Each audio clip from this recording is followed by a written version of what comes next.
Welcome back to the Sarah Werewolf Romance Collection, where the alphas are possessive, the chemistry is lethal, and the mates are fated.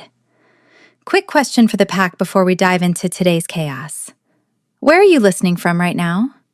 Let me know in the comments, and drop a black marker emoji, or a mustache if you have one, if you've ever pulled a prank that went delightfully wrong. Today we have a massive treat.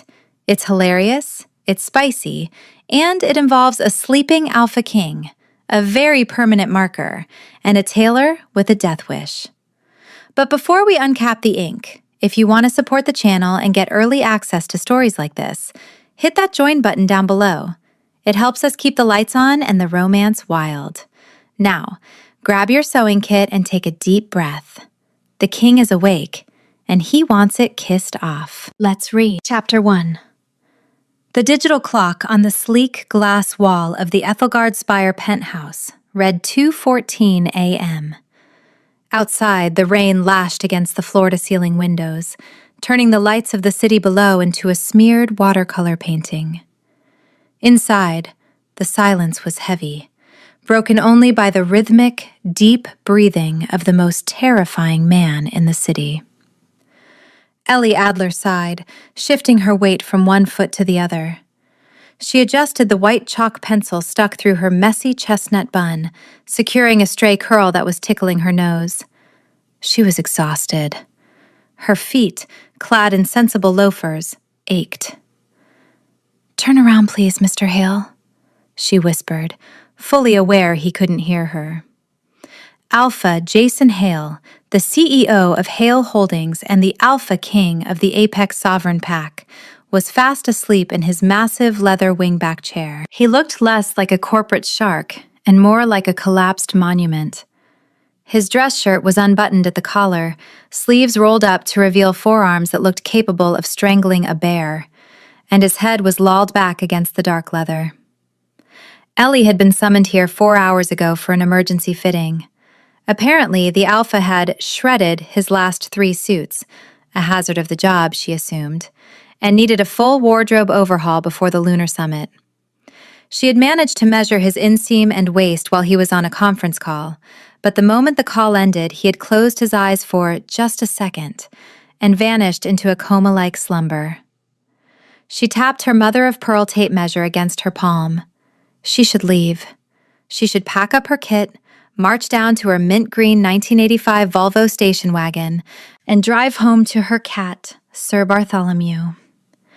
But she needed this commission.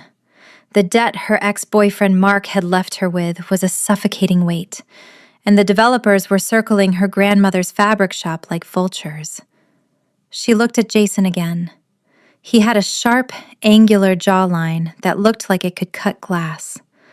A faint silver scar cut through his left eyebrow, giving him a dangerous edge even in sleep. He was intimidating, powerful, and completely vulnerable. A wicked, delirious thought sparked in Ellie's sleep-deprived brain. He made me wait 4 hours. She reached into the pocket of her high-waisted trousers and pulled out her weapon of choice, the indelible fabric marker. It was industrial grade, waterproof, ink black, and designed to mark heavy canvas and leather. It did not smudge. "Just a tiny mark," she muttered to herself, stepping closer. "A penalty fee." She leaned over him. The scent of him hit her. Spiced rum, mahogany, and crisp mountain air. It was intoxicating, making her breath hitch, but she pushed the reaction aside. With the steady hand of a master tailor, she uncapped the marker. She didn't draw a tiny mark. Possessed by a sudden burst of artistic whimsy, Ellie drew a perfect, villainous handlebar mustache on his upper lip. She curled the ends up with a flourish. She leaned back to admire her handiwork.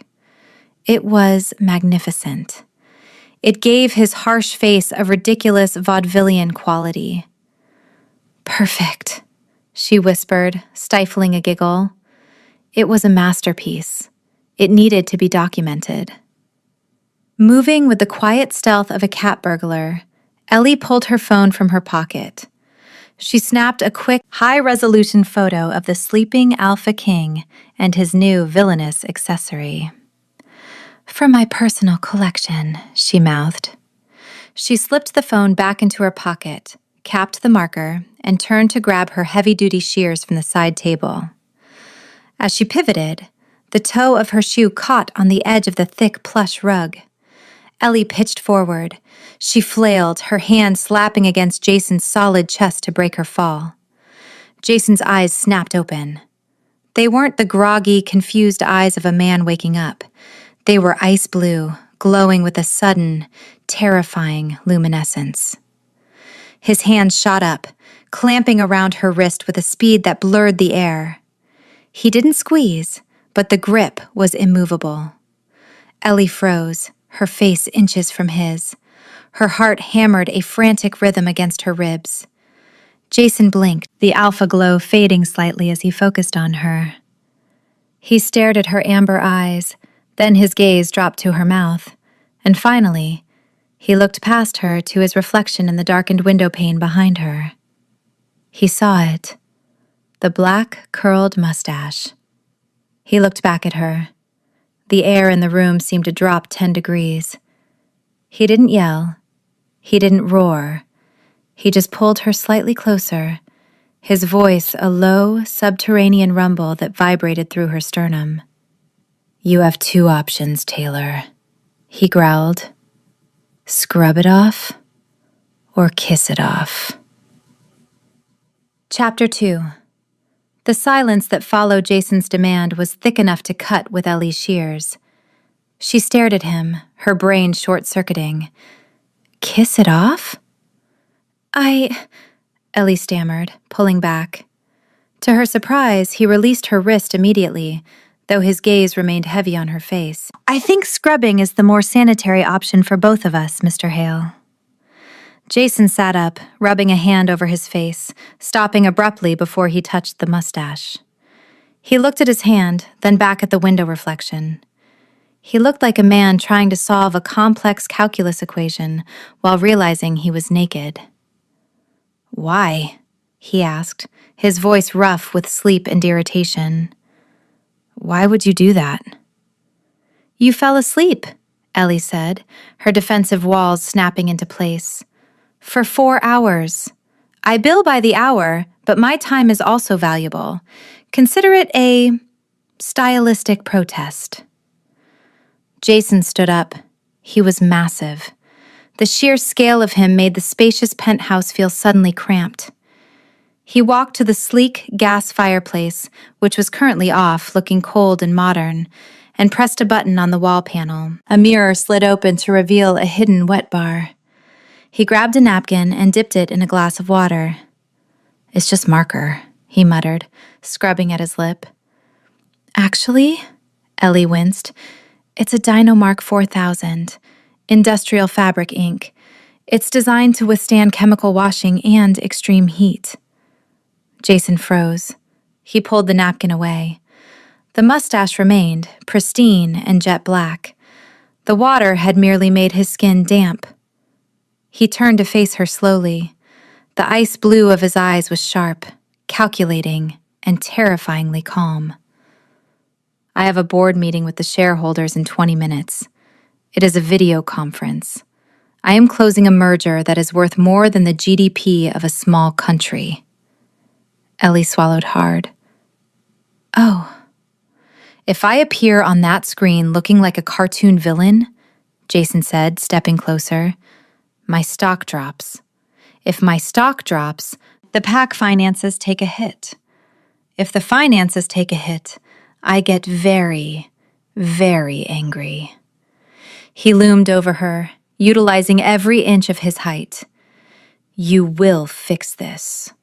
Right now." "I can't just wish it away," Ellie argued, though she took a step back.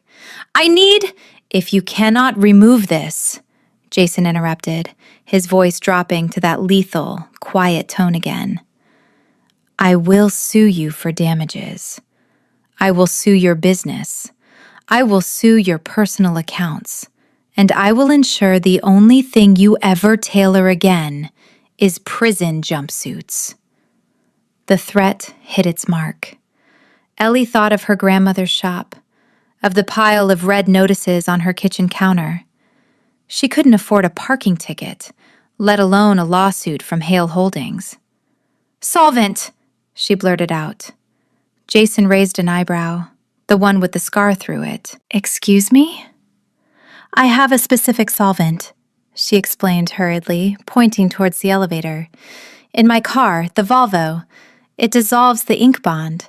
It's the only thing that works without taking your skin off." Jason checked his watch. "You have 3 minutes to get it and get back up here. Run." Ellie didn't argue. She spun on her heel, her loafers squeaking on the hardwood, and sprinted for the elevator. As the doors closed, she saw the alpha king of the city standing in the middle of his multi-million-dollar penthouse, looking furiously at his reflection, the handlebar mustache twitching as he clenched his jaw. She had to fix this. Fast. Chapter 3. Ellie's mint green 1985 Volvo station wagon was a tank, but it was also a chaotic storage unit on wheels. She tore through the trunk, shoving aside a headless mannequin and 3 bolts of wool until her fingers closed around the small metal tin of specialized solvent and a scrap of clean white muslin. She sprinted back through the lobby, ignoring the confused look of the night concierge, and jabbed the penthouse button in the elevator. Her chest was heaving by the time the doors slid open. Jason was waiting for her. He had changed into a fresh white dress shirt, though the sleeves were already rolled up, exposing his forearms. He was pacing. 2 minutes, he said, not looking at her as he pointed to the chair she had vacated earlier. Fix it. He sat down, gripping the armrests like he was bracing for impact. Ellie uncapped the tin. The smell of harsh chemicals wafted out, sharp and acrid, clashing violently with the warm, spicy scent of rum and mahogany that seemed to cling to Jason. "This might sting," she warned. She poured the solvent onto a clean cotton cloth. She had to step between his spread knees to get the right angle. She hesitated for a fraction of a second. This was too close. "I don't bite, Miss Adler," Jason gritted out, his eyes closed. "Unless provoked. Get on with it." Ellie moved in. She placed one hand on his jaw to steady his head. His skin was burning hot, a furnace beneath her cool fingertips. The moment she touched him, a jolt of static electricity snapped between them, sharp enough that she almost dropped the cloth. Jason's eyes flew open. They locked onto hers. His pupils dilated, swallowing the ice-blue iris. He inhaled sharply, his nostrils flaring as if he was trying to drag her scent, linen and lavender, deep into his lungs. "Don't move," she whispered, her voice trembling slightly. She began to scrub. The ink was stubborn. She had to press hard, rubbing the cloth over his upper lip. The friction was intimate, bordering on inappropriate. She was staring at his mouth, watching the black ink slowly dissolve onto the white cloth. He was staring at her throat, his breathing becoming heavier, deeper. "It's coming off," she murmured, trying to focus on the task and not the fact that the Alpha King was trembling slightly under her touch. "You smell," Jason started, his voice sounding wrecked. He stopped himself, clearing his throat aggressively. "You smell like chemicals." "Occupational hazard," Ellie quipped, though her heart was racing. She gave one final, firm wipe. "Done." She pulled back. The mustache was gone. However, in its place was a bright, angry red patch of scrubbed raw skin, shaped exactly like a handlebar mustache. Jason stood up and marched to the mirror. He stared at the red mark. It looked like a rash, or a burn. It looks like I have a skin disease, he said flatly. The redness will fade, Ellie promised, capping the solvent tin. In an hour or two. I have the meeting in 8 minutes, Jason said, turning to her.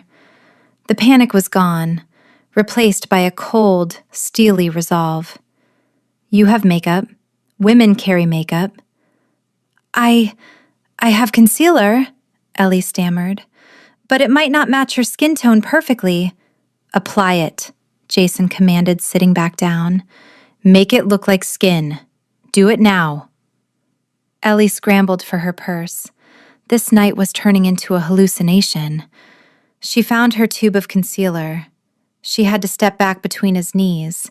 She had to touch his face again. As she dabbed the makeup onto his raw skin, blending it with her pinky finger, Jason didn't close his eyes this time. He watched her. His gaze was heavy, tangible, tracing the line of her jaw, the curl of her hair. He looked like a starving man watching a feast he wasn't allowed to eat. Chapter 4.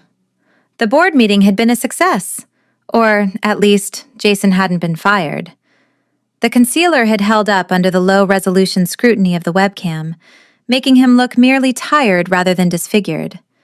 Now, an hour later, the penthouse was quiet again. Ellie was packing her kit, her hands still shaking slightly. She wanted to leave before he remembered he could sue her. Ms. Adler. Jason's voice stopped her at the door. She turned. He was standing by the large oak desk, holding a tablet. Joe, his beta and executive assistant, had arrived 10 minutes ago and was standing silently by the wall, looking tired and unbothered. Yes, Mr. Hale?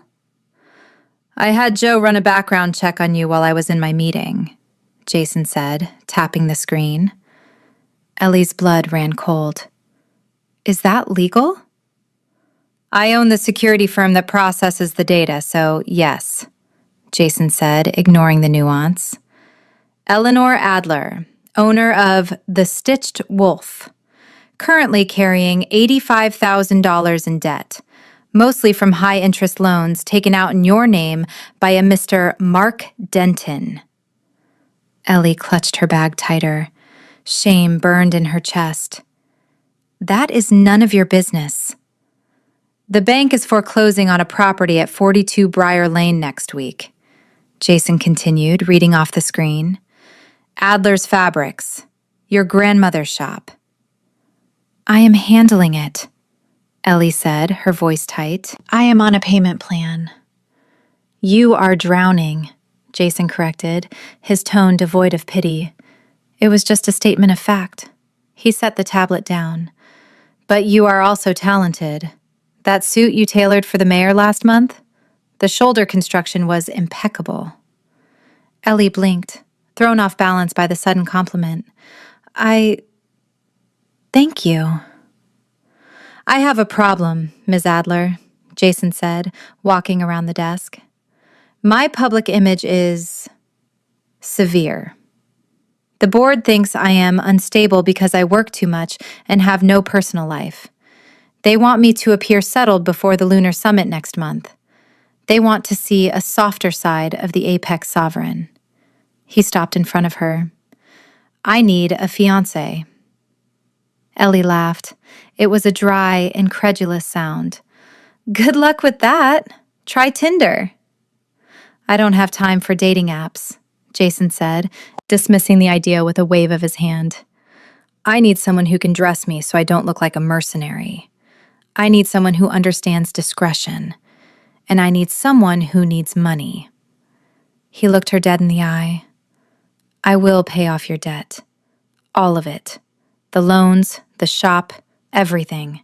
In exchange, you will live here for 4 weeks. You will act as my stylist and my fiancé for the summit. You will ensure I look perfect, and you will smile for the cameras. Ellie's mouth fell open. You want to hire me to fake date you? I want to hire you to solve a problem, Jason said. It is a business transaction. Joe has the NDA ready. Ellie looked at Joe, who shrugged and held up a thick folder. She looked back at Jason. He was arrogant, bossy, and dangerously attractive. But $85,000. That was her freedom. That was her grandmother's legacy saved. "I have conditions," Ellie said, straightening her spine. Jason narrowed his eyes. "You are not in a position to negotiate." "I am if you want this to look real," Ellie countered. 1, you do not command me. No alpha voice. Ever. Jason paused, then nodded once. Agreed. 2, we sleep in separate rooms. Obviously, Jason drawled. I value my sleep. 3, Ellie took a deep breath. I have a dependent. He comes with me. Non-negotiable. Jason frowned. A child.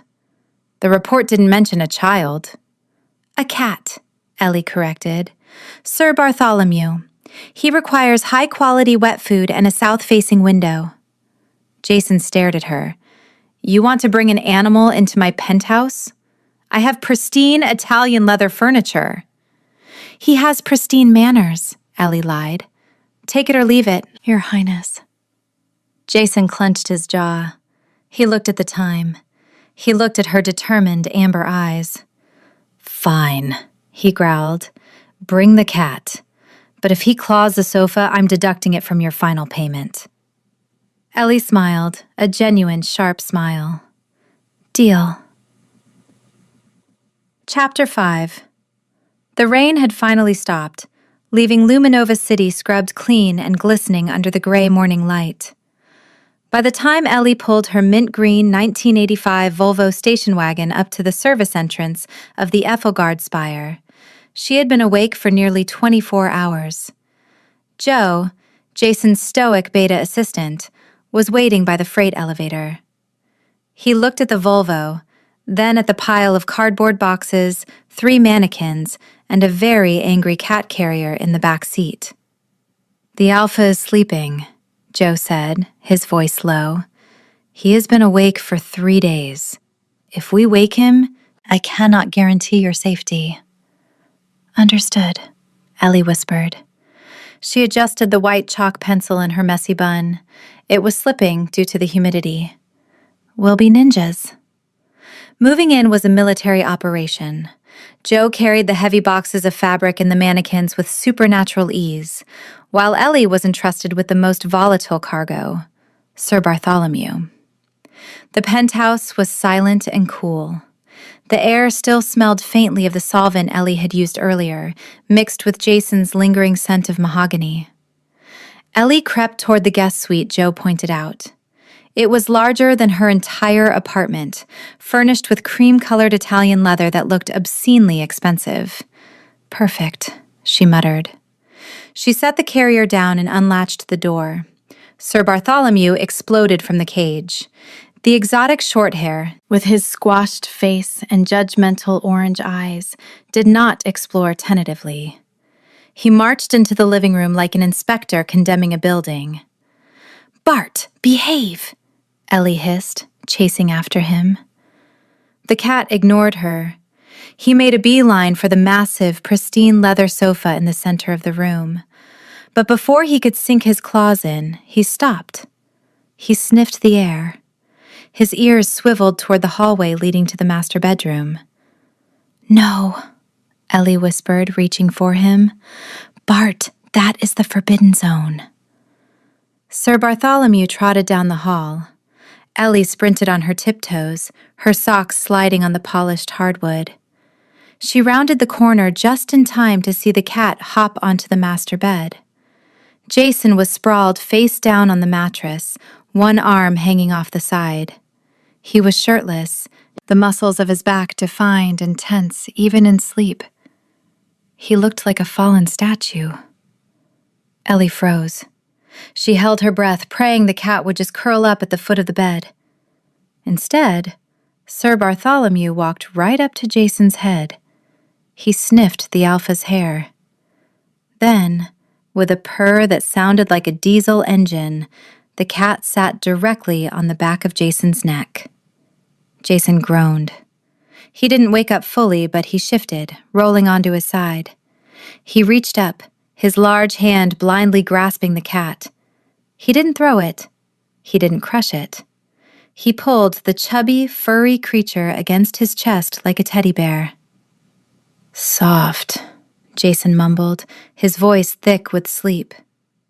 Ellie stood paralyzed in the doorway. The terrifying Alpha King, who had threatened to sue her into oblivion hours ago, was now cuddling her cat. She backed away slowly, her heart doing a strange flutter that she blamed entirely on sleep deprivation. She retreated to the guest room, unpacked her pajamas, flannel pants covered in cartoon sheep, and collapsed onto her own bed. She woke up hours later to the sound of a scream. It wasn't a terrified scream. It was a startle reflex. Ellie scrambled out of bed, grabbing her heavy-duty shears from the nightstand out of instinct, and ran into the living room. Jason was standing by the kitchen island, holding a coffee mug. He was wearing gray sweatpants and nothing else. He was staring at Sir Bartholomew, who was sitting on the counter, drinking milk out of Jason's cereal bowl. Jason looked up, his ice-blue eyes wide. He looked at the cat, then at Ellie, who was wielding giant scissors and wearing sheep pants. "It's in my cereal," Jason said, pointing a trembling finger at the cat. "The animal is eating my protein."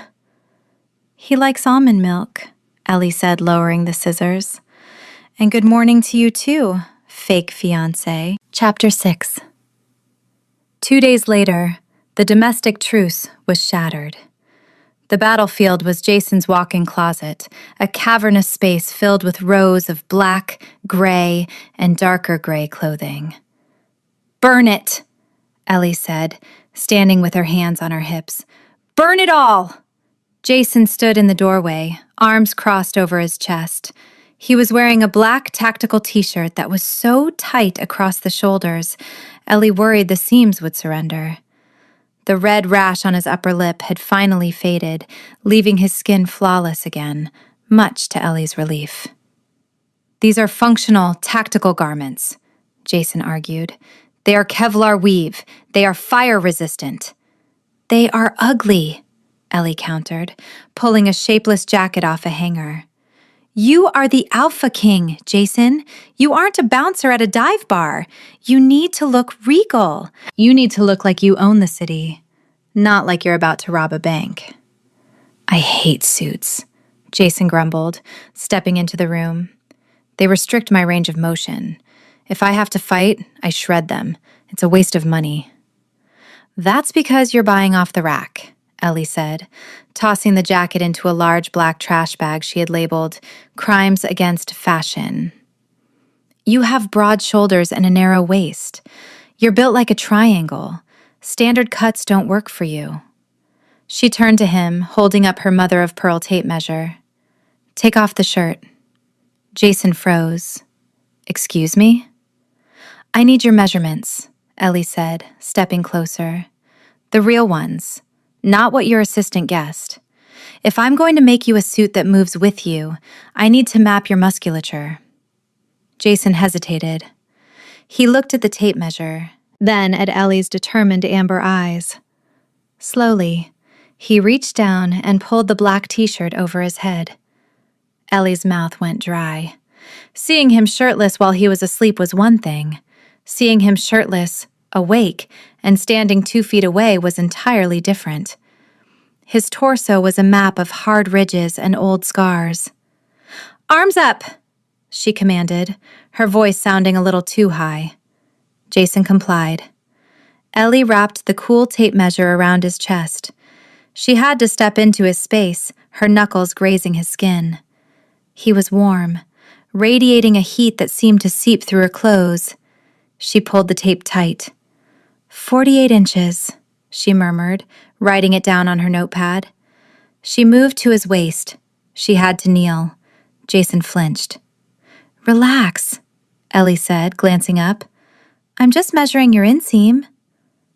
I am relaxed, Jason lied. Ellie stood back up to measure his neck. She rested her hands on his shoulders to steady herself. Under her palms, his muscles were rock hard.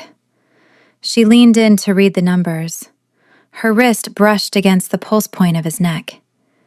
Beep, beep, beep. The smartwatch on Jason's wrist let out a rapid, high-pitched alarm. Ellie jumped back. "What is that?" she asked. "Is it a bomb?" Jason looked at the watch, his face turning a shade of red that had nothing to do with solvent irritation. He quickly tapped the screen to silence it. "Heart rate monitor," he muttered, grabbing a fresh shirt from a shelf and pulling it on with aggressive speed. "It alerts me if my tachycardia spikes. It's a combat stress indicator." Ellie stared at him. "Combat stress? I was measuring your neck." "You have cold hands," Jason grunted, refusing to meet her eyes. "It was a survival reflex. Are we done?" Ellie smirked. She tucked the tape measure back into her pocket. "For now, Your Highness, but don't think I didn't notice. The big bad alpha is ticklish." Chapter 7. The Lunar Charity Gala was the first test.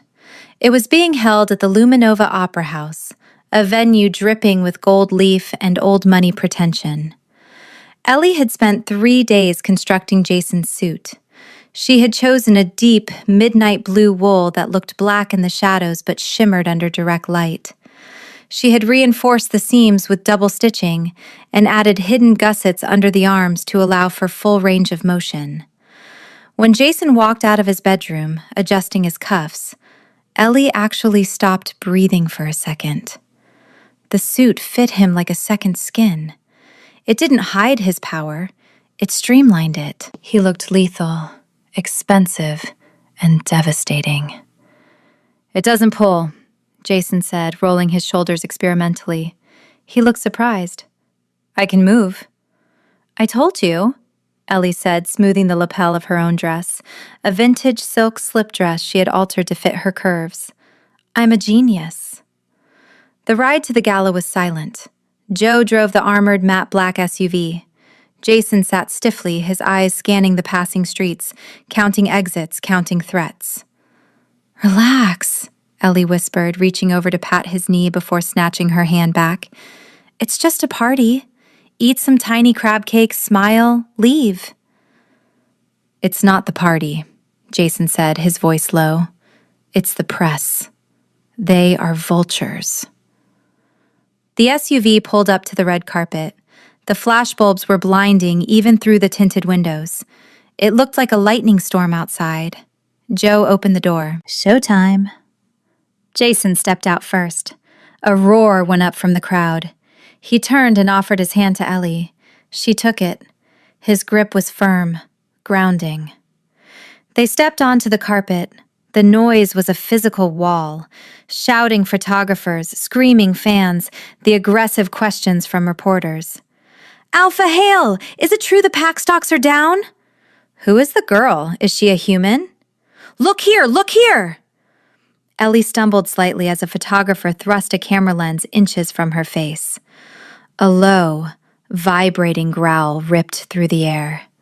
It wasn't human. It was deep, guttural, and terrifying. The crowd went instantly silent.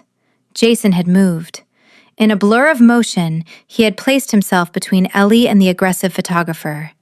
He wrapped one massive arm around her waist, pulling her flush against his side. His eyes were flashing with that eerie, ice-blue luminescence. He glared at the cameraman with the promise of violence.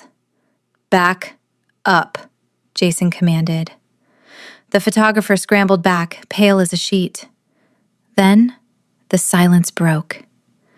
The flashes went off like a supernova. "Did you see that?" someone whispered. "He's protective. He's possessive. They must be mated. Look at his eyes." Ellie looked up at Jason. He wasn't looking at the cameras.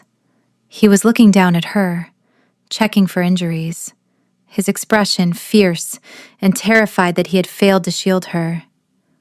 Are you hurt? He demanded, ignoring the hundreds of people watching. I'm fine, Ellie whispered, her heart racing. Jason, the cameras. Smile. Jason blinked, the glow fading. He looked at the crowd. He didn't smile. That would be asking too much. But he kept his arm tight around her waist. He guided her toward the entrance, shielding her with his body until they were inside the safety of the opera house. The headlines the next morning wouldn't talk about stocks. They would talk about the alpha king who nearly mauled a paparazzi for getting too close to his fiancée. Chapter 8. The morning after the gala, Ellie woke up feeling like she had won the lottery. The press was glowing. The fake engagement was being hailed as the romance of the century. Jason's approval ratings were up 15%. She was in the penthouse kitchen, feeding Sir Bartholomew his premium wet food, when her phone buzzed on the marble counter. She picked it up, expecting a text from her grandmother. It wasn't.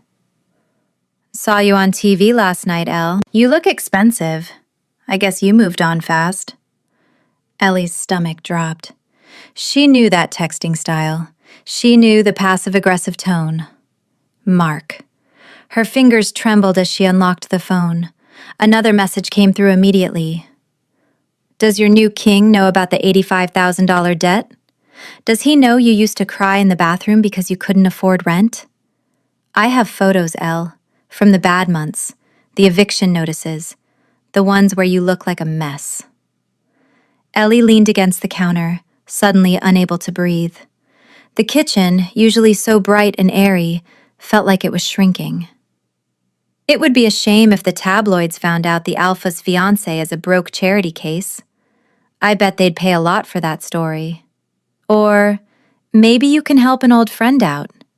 $20,000 by tonight. Ellie? She jumped, nearly dropping the phone. Jason walked into the kitchen. He was wearing the sweatpants again, looking rumpled and relaxed. He looked happy, or as happy as Jason ever looked. Joe says the stock jump is holding, Jason said, opening the fridge. You did good last night. Ellie shoved the phone into her pocket. Her hands were ice cold. She forced a smile, but she knew it looked brittle. That's great, Jason. Jason paused. He closed the fridge door slowly. He turned to look at her, his amber eyes narrowing. He didn't need a heart rate monitor to know something was wrong. He could smell the distress coming off her, the sharp, sour scent of fear spiking through her usual lavender aroma. What happened? Jason asked, his voice dropping an octave. Nothing, Ellie lied, turning away to stroke the cat. Just reading the comments. People are mean. Do not read the comments, Jason said, stepping closer. They are irrelevant. He waited for her to look at him. She didn't. She couldn't. If he found out about Mark, about the blackmail, he would see her as a liability, a weakness. He would realize she wasn't the strong, competent partner he needed. He would fire her. And she needed this money. She needed to save her grandmother. I'm going to go to the studio, Ellie said, grabbing her coffee and bolting for the hallway. I have to fix the hem on your gray trousers. Jason watched her go. He didn't follow. But as she disappeared into her room, he pulled his own phone from his pocket. Joe, he said into the receiver, his eyes dark. Ellie is hiding something. Check her phone records. Now. Chapter 9. Ellie Adler sat on the floor of the guest suite, surrounded by swatches of Italian wool, but she wasn't seeing any of them. Her phone sat on the carpet like a ticking bomb. Mark had sent another text. Clock's ticking, Elle. 6 p.m., or I send the eviction notice to TMZ. It was 4:15 p.m. She had $200 in her checking account and a stomach full of acid. She couldn't ask Jason. He was the Alpha King. He dealt with international treaties and corporate mergers. If he found out his fiancée was being blackmailed by a low-life ex over rent money, he would see her as a liability. He would cancel the contract. She would lose the shop. The door to her suite opened. Ellie jumped, snatching up her phone. Jason stood in the doorway. He had showered and changed into dark jeans and a black button-down shirt, sleeves rolled up to the elbows. He didn't look angry. He looked frighteningly calm. "Come with me," he said. It wasn't a question. Ellie's heart hammered against her ribs. I'm busy, Jason. I have to finish the lining for—" "Bring the phone," Jason interrupted, his voice dropping to a low, vibrating rumble that made the hair on her arms stand up. Ellie froze. He knew. She followed him into the living room. Joe was there, sitting at the dining table with a laptop and a stack of papers. He didn't look up. "Sit," Jason commanded, pointing to the chair opposite Joe. Ellie sat. She clutched her phone until her knuckles turned white. "Jason, I can explain. It's not—" "Mark Denton," Jason said, leaning against the edge of the table. He crossed his massive arms. 28 years old, unemployed, 3 arrests for petty theft, currently residing in a basement apartment in the Briar district. Ellie stared at him. "How? You are living in my house," Jason said, his ice blue eyes locking onto hers. "You are under my protection. Did you really think I wouldn't know when someone threatens you?" "I didn't want to bother you," Ellie whispered, shame heating her cheeks. "It's my mess. He just wants $20,000. I was going to—" "You were going to what?" Jason asked, his voice sharp. "Pay him? Blackmailers don't stop when you pay them, Ellie. They stop when you break them." He nodded to Joe. "Show her." Joe turned the laptop screen toward Ellie. It was a live feed of a bank account, Mark's bank account. "At 4 p.m., Mr. Denton attempted to access his funds," Joe said in his dry, monotone voice. "He found his accounts frozen due to a pending investigation for fraud." "Fraud?" Ellie asked. "He filed a false insurance claim on a 2010 Honda Civic 2 years ago," Jason said casually. "We just reminded the authorities." Joe tapped a key. At 4:05 p.m., his landlord received a notice that the sublease on his apartment was illegal. He is currently being evicted, as we speak. "And finally," Jason said, pushing off the table and towering over her, "I bought his debt. All of it. Credit cards, student loans, the gambling debts he owes to the Iron River Pack. I own him." Ellie looked from the screen to Jason. In 10 minutes, Jason had systematically dismantled Mark's entire life without raising his voice. "He called you a charity case," Jason said, his voice dropping to a growl that rumbled through the floorboards. "He threatened to humiliate you. So I removed his ability to speak." He placed a hand on the table, leaned down until his face was inches from hers. The scent of spiced rum and mahogany wrapped around her, heavy and protective.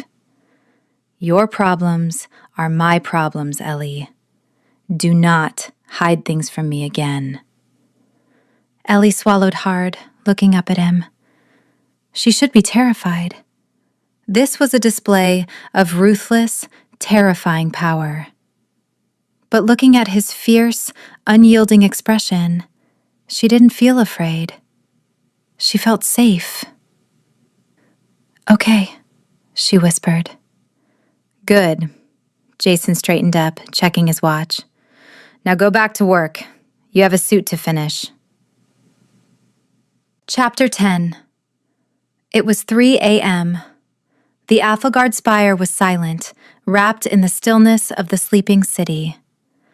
Ellie woke up because Sir Bartholomew was meowing. It wasn't his usual "feed me" demand. It was a low, distressed yowl coming from the hallway. She rubbed her eyes, grabbed her robe, and padded out of the guest room. The penthouse was dark, lit only by the ambient glow of the city lights filtering through the rain-streaked windows. "Bart?" she whispered. The cat was sitting outside Jason's bedroom door, scratching at the wood. Ellie hesitated. The master bedroom was the forbidden zone. But then she heard it. A sound from inside the room. A choked, ragged gasp, followed by a thud, as if something heavy had hit the floor. "Jason?" She didn't wait. She pushed the door open. The room was freezing. Jason liked it cold. He was thrashing on the bed, tangled in the dark sheets. He was soaked in sweat, his chest heaving.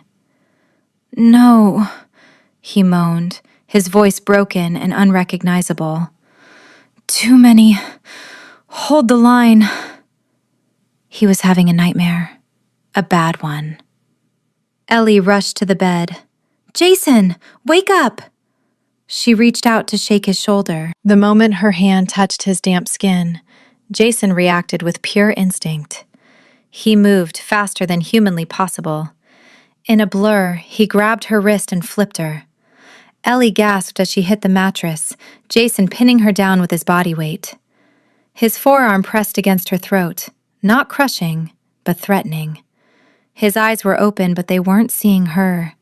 They were glowing a feral, blind blue. He was snarling, teeth bared. "Jason!" Ellie choked out, her heart hammering against his chest. "It's me! It's Ellie!" She didn't fight him. She knew she couldn't win. Instead, she reached up with her free hand and cupped his cheek, running her thumb over the rough stubble of his jaw. "Jason," she said softly, forcing her voice to be steady. "You're safe. You're in the penthouse. It's Ellie." The scent of her, lavender and beeswax, seemed to penetrate the fog of his PTSD. Jason blinked. The glow in his eyes flickered and died, leaving them wide and terrified. He realized what he was doing. He realized he was pinning her down. He scrambled back as if she burned him. He fell off the bed, backing into the corner of the room, his chest heaving. "I didn't," he gasped, running a hand through his sweat-dampened hair. "I didn't mean... Did I hurt you?" Ellie sat up, rubbing her wrist. "I'm fine. You didn't hurt me." "I could have," Jason whispered, his voice trembling. He looked at his hands like they were foreign weapons. "I could have snapped your neck. Get out. You shouldn't be here." "I'm not leaving," Ellie said. She slid off the bed and walked slowly toward him. He looked shattered. The arrogant billionaire was gone. This was just a man haunted by ghosts she didn't know. She sat down on the floor in front of him, keeping a respectful distance. Sir Bartholomew trotted in and curled up against Jason's leg. "Was it the war?" Ellie asked softly. Jason nodded, staring at the floor. "The border skirmishes. 5 years ago. We lost a lot of good wolves." Ellie didn't offer empty platitudes. She just reached out and took his hand. It was huge, calloused, and trembling. She held it in both of hers. "You're not there," she said firmly. "You're here, with me, and the cat." Jason looked at her. His amber eyes were raw, stripped of all defenses. He squeezed her hand, holding on like she was an anchor in a storm. "Stay?" he asked, his voice barely audible. "I'll stay," Ellie promised.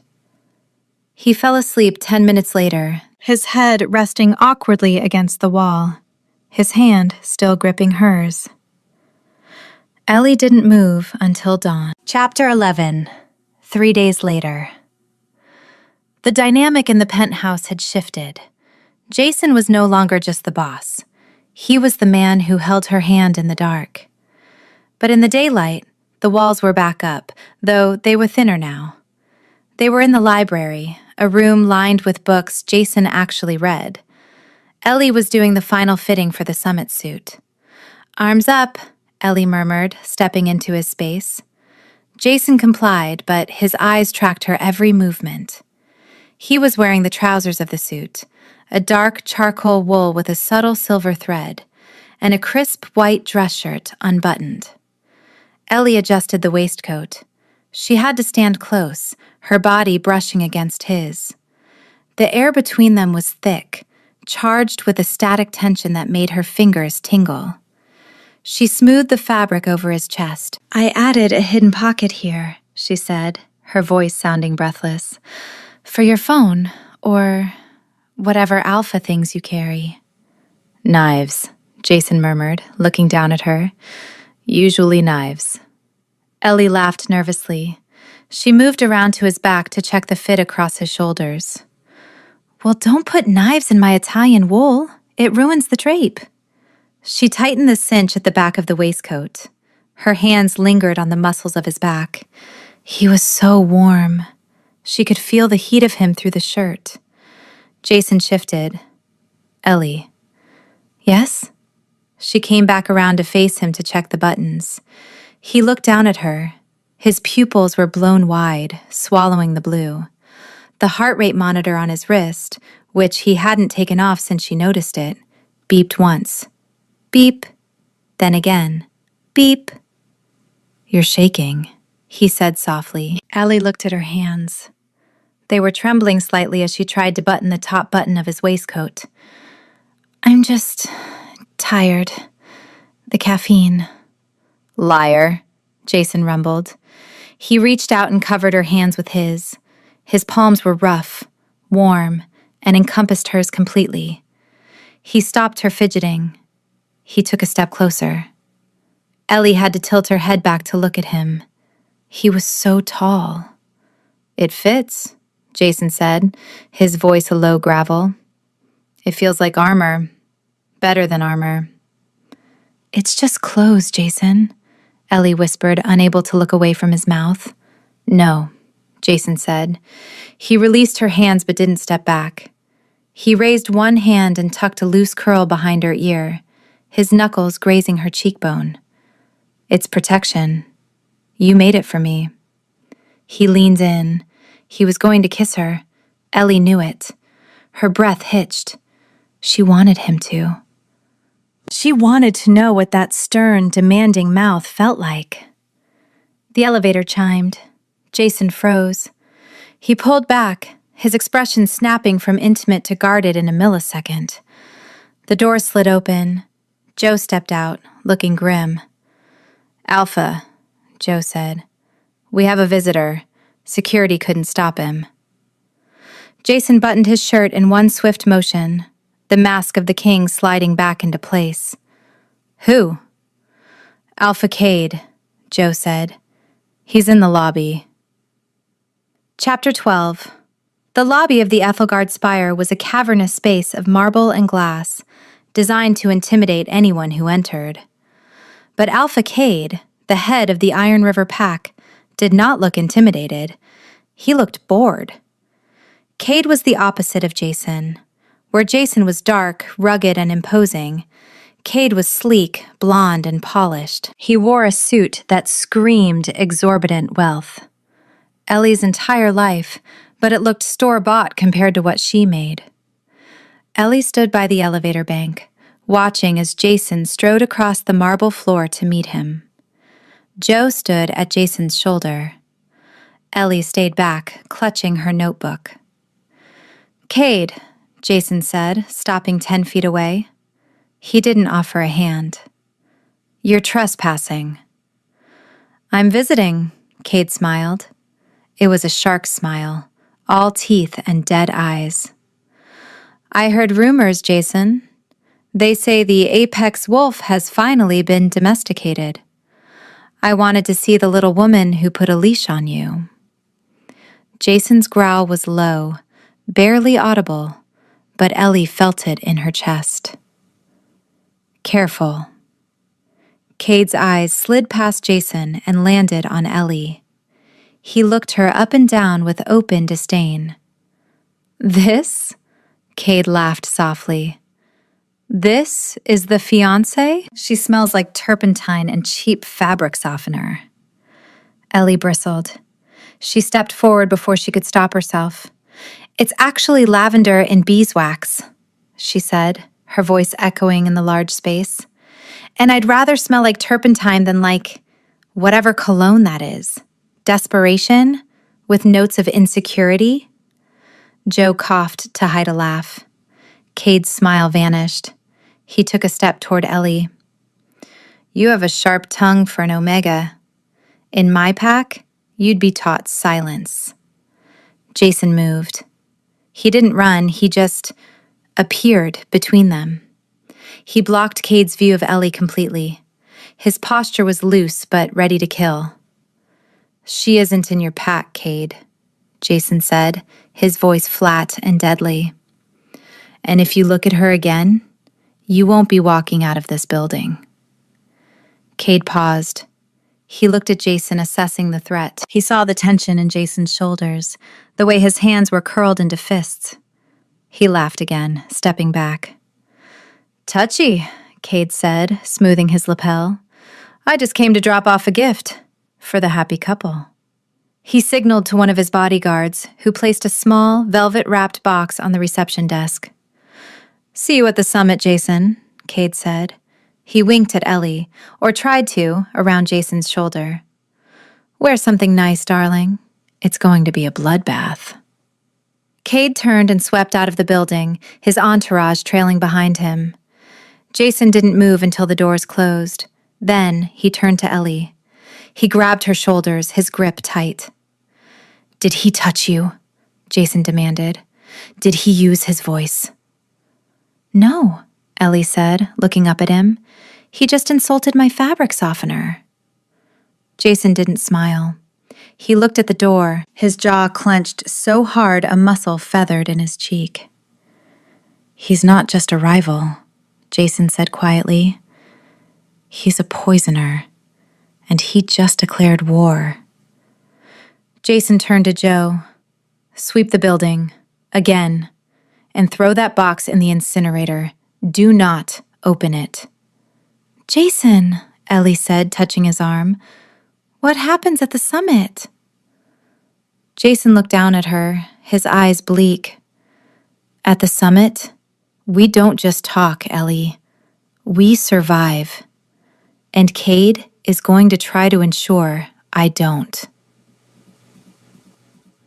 Chapter 13. The Velvet Box.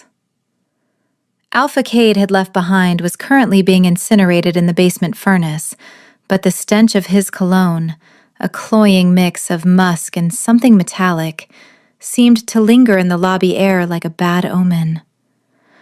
"I need to check the van," Ellie said, breaking the silence.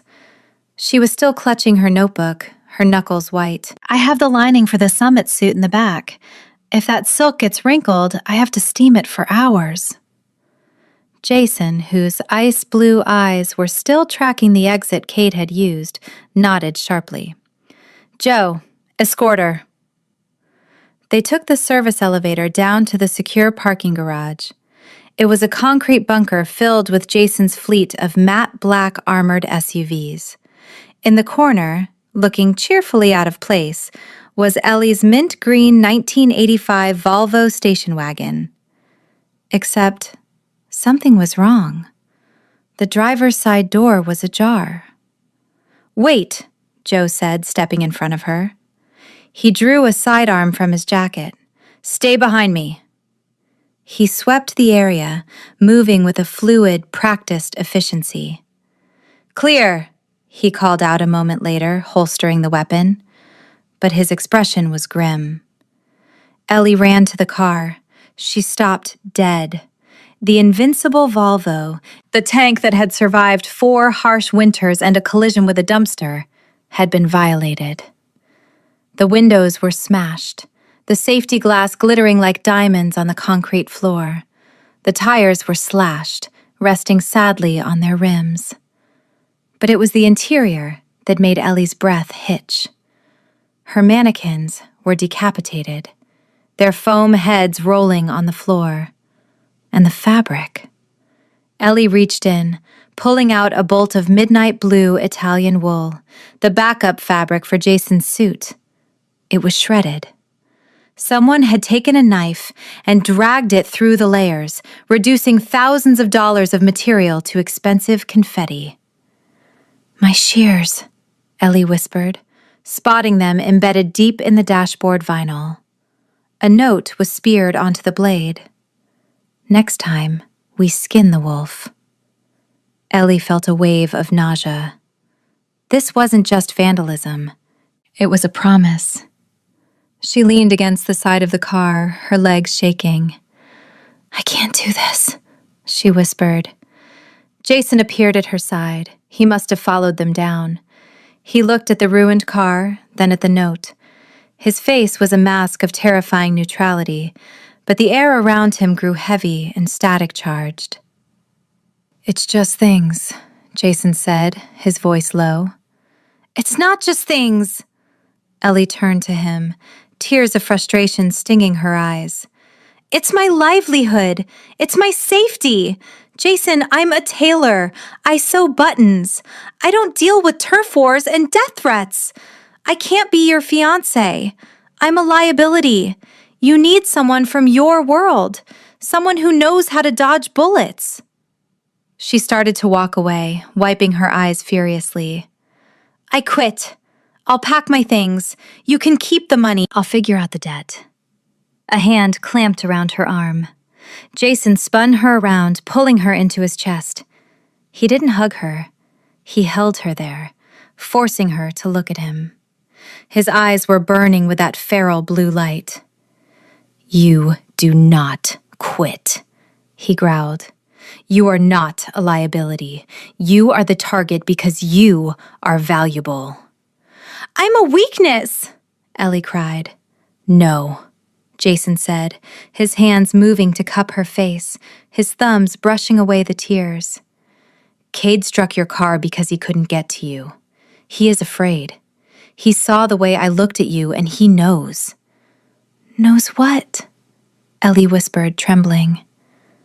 "That you are mine," Jason said. The words hung in the damp air of the garage, heavy and absolute. "We do not run, Ellie. We fight back." Jason looked at Joe. "Secure the evidence. Get her tools." Joe stepped forward and yanked the heavy-duty shears out of the dashboard with a grunt, removing the note. He handed the shears back to Ellie. She clutched the cold metal to her chest, her only weapon in a world of claws. "I will buy you a new car," Jason vowed, his hand on the small of her back. "I will buy you a fleet of cars. I will burn his territory to the ground for touching your property. But you are not leaving." Chapter 14. The next morning, the Ethelgard spire was on lockdown. Security guards with earpieces roamed every hallway. Ellie sat in the living room, trying to salvage what she could from her sewing kit. Sir Bartholomew was asleep on Jason's favorite leather armchair, completely unbothered by the impending clan war. "I need to go out," Ellie announced, standing up. Joe, who was standing by the door looking like a sentinel statue, shook his head. "Negative. Alpha's orders. You are grounded." "I am a 30-year-old woman, Joe, not a teenager," Ellie snapped, grabbing her purse. "I need to check on my grandmother. I haven't seen her since I moved in. Cade knows about the shop. I need to make sure she's safe." "We have sent a detail to watch the shop," Joe said calmly. "She is fine." "I need to see her with my own eyes," Ellie insisted. "My grandmother is 80. If she sees a bunch of large men in black suits standing outside her bakery, she'll attack them with a rolling pin."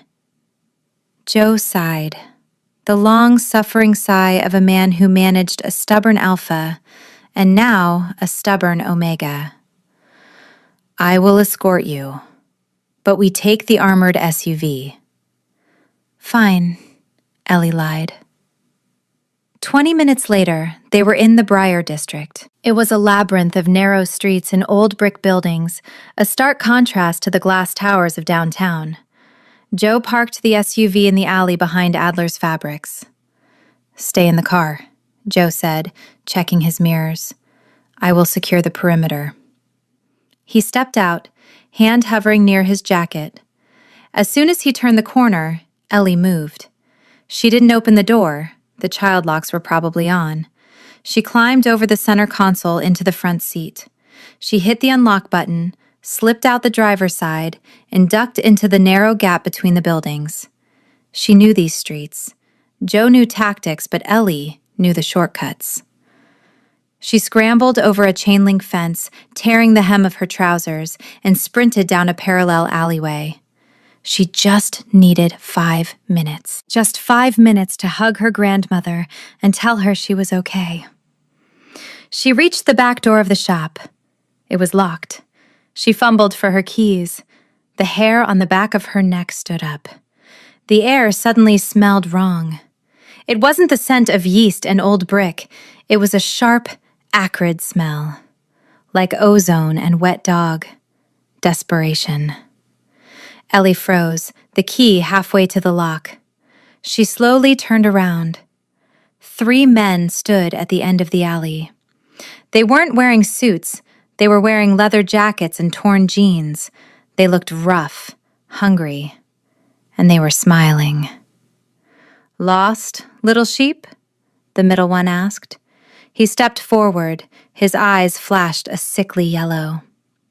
Ellie backed up until her spine hit the door. She reached for the pepper spray in her pocket, but her hand was shaking. These weren't muggers. They were wolves. "My boyfriend is the Alpha King," Ellie said, her voice trembling but loud. "If you touch me, he will skin you." The men laughed. It was a harsh, barking sound. "The king is in his tower," the man sneered, stepping closer.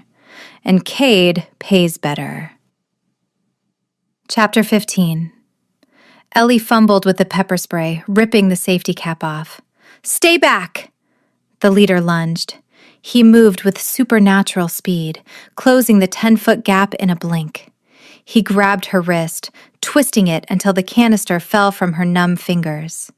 He shoved her against the brick wall, his forearm pressing against her throat. "Pretty thing," he snarled, sniffing her neck. "You smell like him, lavender and alpha." Ellie kicked him, driving her knee into his groin. He grunted, but he didn't let go. He backhanded her. The force of the blow sent stars exploding across her vision. Her head cracked against the brick. She slid down the wall, dazed. "Bag her," the leader commanded the others. "Cade wants her alive." One of the other men pulled a heavy canvas sack from his belt. They moved in. Then, the world stopped. There was no sound, no roar, just a sudden displacement of air, like a vacuum being opened. Something massive and dark collided with the leader. He didn't just fall, he was launched. He flew 20 feet down the alley and smashed into a dumpster with a bone-shattering crunch. He didn't get up. The other 2 men spun around, their eyes going wide. Jason stood there. He wasn't wearing his suit. He was wearing the t-shirt from the gym, ripped at the shoulder. He was breathing heavily, his chest heaving. His eyes were not just glowing. They were 2 suns of freezing blue fire. He didn't look human. He looked like a god of war squeezed into a mortal shape. "Mine," Jason said. The word wasn't spoken. It was vibrated into the very stones of the alley. The 2 remaining wolves looked at their fallen leader, then at Jason. They made the wrong choice. They attacked. It wasn't a fight. It was an execution of physics. Jason caught the first wolf's fist in midair. There was a sickening snap of breaking bone. Jason didn't pause. He spun the man around and threw him into the brick wall so hard the masonry cracked. The last wolf turned to run. Jason took 2 strides, covering distances that should be impossible, and grabbed the man by the back of his neck. He lifted him off the ground one-handed. "Tell Cade," Jason whispered, bringing the struggling wolf close to his face, "that I am coming." He threw the man. The wolf tumbled down the alley, scrambling on all 4s as he fled into the shadows. Silence fell over the alley. Ellie sat on the pavement, clutching her bruising cheek. She looked at Jason. He was standing with his back to her, his fists clenched, his whole body trembling with suppressed rage. The heart rate monitor on his wrist was a solid, high-pitched whine. "Beep." "Jason," she whispered. He whipped around. For a second, looking at those feral eyes, Ellie thought he didn't recognize her. She thought the wolf had taken over. Then he saw the bruise on her face. The blue fire vanished, replaced by a horror so profound it broke his composure. He fell to his knees in the dirt, sliding toward her. "Ellie," he choked out. His hands hovered over her face, shaking violently. I was too slow. I was too slow." "You weren't," Ellie said, reaching out to touch his knee. "You found me." He grabbed her, pulling her into his lap, burying his face in her neck. He was shaking apart. He wasn't the terrifying alpha who had just dismantled 3 men. He was terrified. "Do not," he rasped against her skin. "Do not ever leave my sight again." Chapter 16. The penthouse was a fortress. The blinds were drawn. The security system was armed. Rain hammered against the glass, matching the somber mood inside. Ellie sat on the kitchen counter, holding a bag of frozen peas to her cheek. The bruise was blooming a dark purple. Jason was pacing. He had been pacing for an hour. "Sit down, Jason," Ellie said softly. "You're making Bart nervous." Sir Bartholomew was actually asleep on top of the refrigerator, entirely unbothered, but it was a good excuse. Jason stopped. He looked at her, his expression haunted. "I should have killed them." "Then you'd be in jail," Ellie said, "and I'd have to tailor orange jumpsuits. You know I don't look good in orange." A faint ghost of a smile touched Jason's lips, but it didn't reach his eyes. He walked over to the counter and stood between her knees. He reached out, gently touching the edge of the ice pack. "Does it hurt?" "Only when I laugh," Ellie said, "which I'm not doing much of right now." He sighed, leaning his forehead against hers. He smelled of rain and iron, and that deep, spicy rum scent that made her feel safe. "I'm sorry," he whispered. "I brought this to your door. Cade is targeting you because of me." "He's targeting me because he's a bully," Ellie corrected. "And because I drew a mustache on you and made you look human. It ruined his narrative of you being a monster." Jason pulled back slightly to look at her. "I am a monster, Ellie. You saw me in that alley. That wasn't civilized." "It was necessary," Ellie said firmly. "You saved me. A monster would have let them hurt me to prove a point."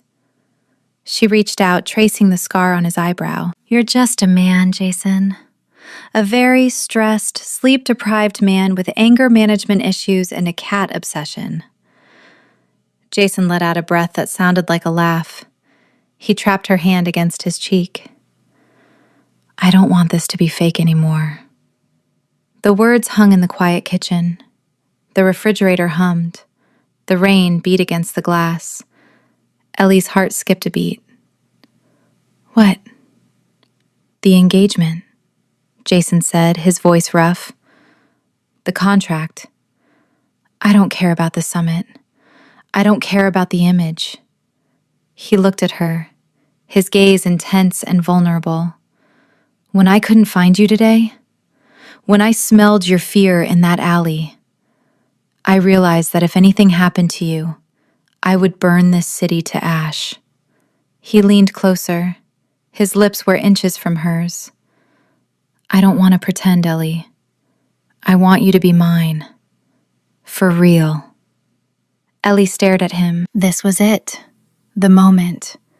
He was offering her everything. Protection, wealth, him. But then she thought of Cade. She thought of the men in the alley. She thought of the target painted on her back. If she said yes, she wasn't just accepting a boyfriend. She was accepting a war. Jason, she whispered, her voice trembling. Before she could answer, a loud thump echoed from the hallway. They both jumped. Jason spun around, placing himself in front of her. Joe walked into the kitchen, looking disheveled. He was holding a large, ornate wooden box. Sorry to interrupt, Joe said, looking between them. But the courier just delivered this. It's from the Council of Elders. It's the ceremonial mantle. Jason relaxed slightly, but the moment was broken. The intimacy evaporated, replaced by the crushing weight of duty. The mantle, Jason muttered, running a hand through his hair. Right, the summit. He looked back at Ellie. The vulnerability was gone, hidden behind the mask of the king. We'll talk later, he said, his voice distant. I have to inspect the robes. Ellie watched him go, clutching the frozen peas. She felt cold. He had almost kissed her. He had almost claimed her, and now the world had crashed back in. Chapter 17. The rainstorm battered the glass walls of the Ethelgard spire, turning the city into a blur of gray and neon. Inside the penthouse kitchen, the mood was heavy, suffocated by the presence of the ornate wooden box sitting on the island. Jason stood staring at it, his arms crossed over his chest. He was still vibrating with the adrenaline of the rescue, his ice-blue eyes dark and stormy. Ellie sat on the stool, the bag of frozen peas pressed to her throbbing cheek. The bruise was already blooming a violent shade of purple, a stark contrast to her pale skin. The ceremonial mantle, Jason said, his voice dripping with disdain. 300 years of history, smelling like mothballs and hypocrisy. It's just a robe, Jason, Ellie said softly, though her head was pounding. Wear it, give the speech, take it off. It's not just a robe, it's a symbol. It represents the old ways, the ways that allow men like Cade to exist. Jason ran a hand through his hair, wincing slightly as he touched a sore spot on his shoulder, a souvenir from the alley fight. Vargo, the council's tailor, insisted on sending a repair kit with it. Apparently a seam came loose during transport. He gestured to a smaller leather pouch resting on top of the box. I have to take a call, Jason said, his phone buzzing in his pocket. The council is demanding an explanation for the disturbance in the Briar district. I have to tell them I didn't murder 3 of their citizens. He leaned down, pressing a quick, fierce kiss to the top of Ellie's head, careful not to touch her bruise. Don't touch the box. It's probably cursed with boredom. He walked out, heading for his study. Joe followed him, looking grim. Ellie was left alone with the peas, the box, and Sir Bartholomew. The cat, who had been asleep on the refrigerator, opened one orange eye. He stretched, hopped down to the counter with a soft thump, and trotted over to the wooden box. He sniffed it. Then he hissed. It was a sound Ellie had never heard him make. Bart was a lover, not a fighter. He swatted at the smaller leather pouch, the repair kit, knocking it onto the floor. It burst open. Spools of gold and silver thread rolled across the pristine tiles. Bart! Ellie scolded, sliding off the stool. Jason is going to turn you into a pair of slippers. She knelt to gather the spools. As she picked up a spool of thick golden thread intended for the collar embroidery, she paused. Her fingers were sensitive to texture. It was her job. This thread felt wrong. It was waxy, slick. She frowned, lifting it to her nose. Beneath the smell of metallic dye, there was something else. A faint, sweet herbal scent, like crushed almonds and rot. Ellie's heart skipped a beat.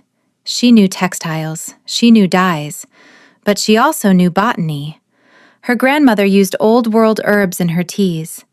She stood up, grabbing her magnifying loupe from her purse on the counter. She pulled a single thread loose and held it under the kitchen's pendant light. The thread wasn't just dyed gold. It was coated. A microscopic, crystalline residue clung to the fibers.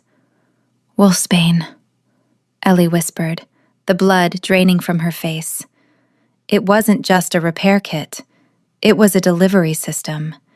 If this thread was sewn into the collar, right against the jugular, where the skin was thin and sweat would accumulate under the heavy velvet, the toxin would absorb directly into the bloodstream. It wouldn't kill an alpha instantly. It would make him hallucinate. It would make him paranoid. It would make him look insane on stage in front of the entire council. It was a coup. Chapter 18. The next morning, the day of the lunar summit, the Ethelgard spire was a hive of chaotic activity.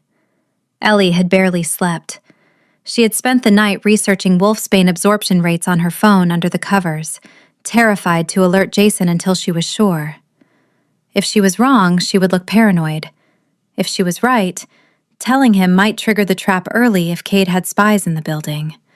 She needed to prove it. At 10 a.m., Jason was already gone. Joe informed her he was in the sanctum, a soundproof, secure chamber on the 40th floor where the Alpha King underwent the traditional pre-summit cleansing ritual. He was unreachable. "I need to speak to him," Ellie told the guard outside the elevator. She was clutching her heavy-duty shears in her pocket, her hand sweating. "The Alpha is in the sanctum, Miss Adler," the guard said, not moving. "No entry. Protocol." "It's an emergency," Ellie insisted. The bruise on her cheek throbbed in time with her heartbeat. "It's about the mantle." "The mantle has already been delivered to the antechamber," the guard said boredly. "Vargo is preparing it for the ceremony." Ellie's stomach dropped. Vargo, the council tailor. If he was there, he wasn't just repairing the seam. He was activating the poison. "Where is the antechamber?" Ellie demanded. 41st floor, adjacent to the sanctum, but you can't— Ellie didn't listen. She turned and sprinted for the stairwell. The elevator required a keycard she didn't have for that floor, but the fire stairs were accessible. She ran up 10 flights of stairs, her lungs burning. She burst onto the 40th floor landing, gasping for air. The hallway was lined with velvet ropes and guarded by 2 massive wolves from the council's security detail. Not Jason's men. Through the open double doors at the end of the hall, she saw it. The ceremonial mantle hung on a mannequin in the center of the room. It was a monstrosity of heavy crimson velvet and gold embroidery.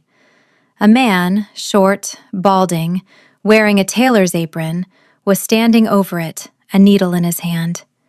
He was stitching the collar. Vargo. He was sewing the poison thread right into the neckband. Jason was in the next room, behind a sealed steel door. He would come out, walk into this room, put on the robe, and within an hour, he would be foaming at the mouth. Ellie checked the guards. They were looking at her, confused by the disheveled woman in the bruised face and rumpled trousers. "Hey!" one shouted. "Clear the floor!" Ellie didn't clear the floor. She reached into her pocket and gripped the handle of her shears. She didn't have time to explain. She didn't have time to argue. She only had time to destroy the weapon. She charged. Chapter 19. Stop her! The guards scrambled, their heavy boots slipping on the polished marble. But Ellie had the element of surprise and the desperation of a woman in love. She ducked under the first guard's grasping arm. She wasn't a fighter, but she was small and fast. She slid across the floor in her socks, scrambling past the second guard who was trying to unholster his taser. She burst into the antechamber. Vargo looked up, his eyes widening behind his spectacles. "You! What are you doing?" Ellie didn't answer. She lunged for the mannequin. "Don't touch that!" Vargo shrieked, stabbing the needle toward her. Ellie slapped his hand away with a ferocity that surprised them both. She grabbed the collar of the mantle, the heavy, poison-laced velvet, and raised her shears. Snip. The sound was small, but the destruction was absolute. These shears were designed to cut through leather and canvas. Ancient, rotting velvet stood no chance. Ellie hacked at the collar. She ripped through the gold embroidery. She slashed the sleeves.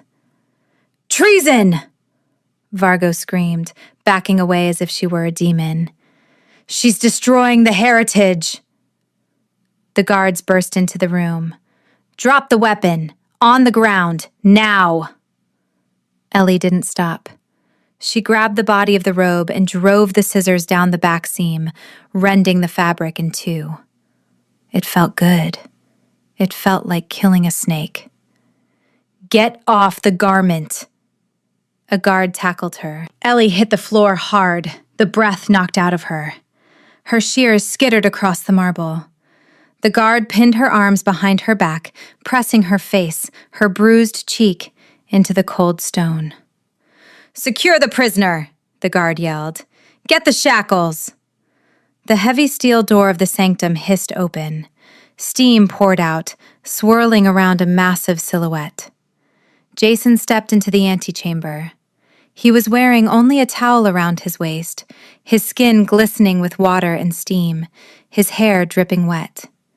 He looked like a primal god disturbed from his slumber. He blinked, clearing the steam from his eyes. He saw the scene before him. Vargo, cowering in the corner. The pile of shredded crimson velvet on the floor, looking like a slaughtered animal. And Ellie, pinned under a council guard, her face pressed to the floor. The temperature in the room plummeted.